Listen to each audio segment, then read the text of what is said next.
Dans ce didacticiel Photoshop, nous allons voir comment il est possible de redonner vie aux couleurs d'une photo en partant d'une photo comme celle-ci, qui est un petit peu terne, alors qu'il s'agit d'une photo qui a été prise vraisemblablement sur une plage d'une île en plein soleil. Avant de commencer, nous allons recadrer cette image car, comme vous le remarquez, elle est inclinée.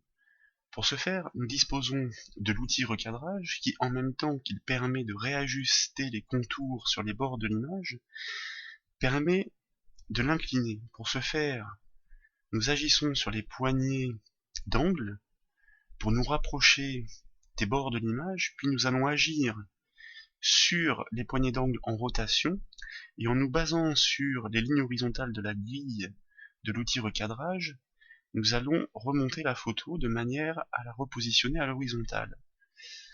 Lorsque c'est fait, nous n'avons plus qu'à ramener les bords de l'outil recadrage sur les bords de la photo, comme ceci, approximativement. On va rentrer un petit peu à l'intérieur. Et lorsque c'est fait, il suffit de valider ce recadrage avec la touche Entrée du clavier. Voilà. Désormais, la photo est bien à l'horizontale. Nous allons commencer par dupliquer le calque de cette photo pour bien nous rendre compte de la différence que nous obtiendrons avec les réglages que nous allons appliquer pour retrouver des couleurs. CTRL-J au clavier. Nous avons bien une copie du calque et nous allons agir sur la copie de ce calque. En connaissance de cause sur cette photo, la densité de couleur de la coque est déjà assez importante, donc nous allons la présélectionner de manière à ne pas agir dessus avec nos réglages. Tout ceci est une question de manipulation préalable, d'essai de réglage sur une photo, car rien n'est irréversible avec Photoshop. D'ailleurs, c'est pour ça qu'il existe ce qu'on appelle les calques de réglage, qui sont des réglages qui s'affichent en option du calque et qui à tout moment peuvent être masqués pour un retour en arrière. Voilà, ici, on fait une sélection qui est volontairement pas forcément minutieuse, mais qui va sélectionner de façon assez juste la couleur bleue de la coque. Nous aurons deux actions à faire là-dessus, et une fois que cette sélection est effectuée, nous allons la mémoriser de manière à pouvoir la récupérer quand nous le souhaitons. Sélection, mémoriser la sélection.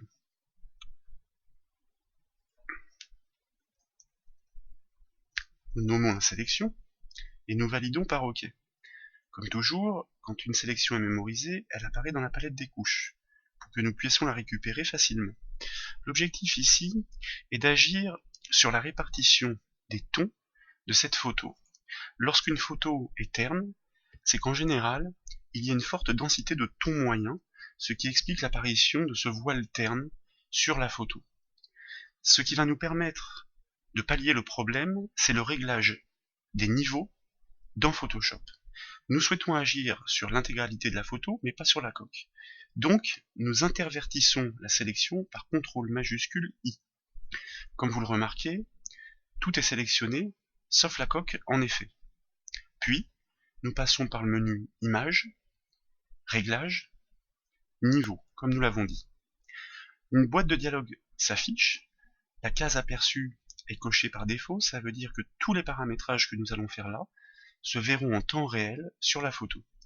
Remarquez la répartition des tons selon les curseurs des tons foncés, des tons moyens et des tons clairs. Il y a en effet une grosse concentration de tons moyens, pratiquement pas de tons clairs et à peine de tons foncés. L'objectif est de ramener ces curseurs sur les bornes des premiers pics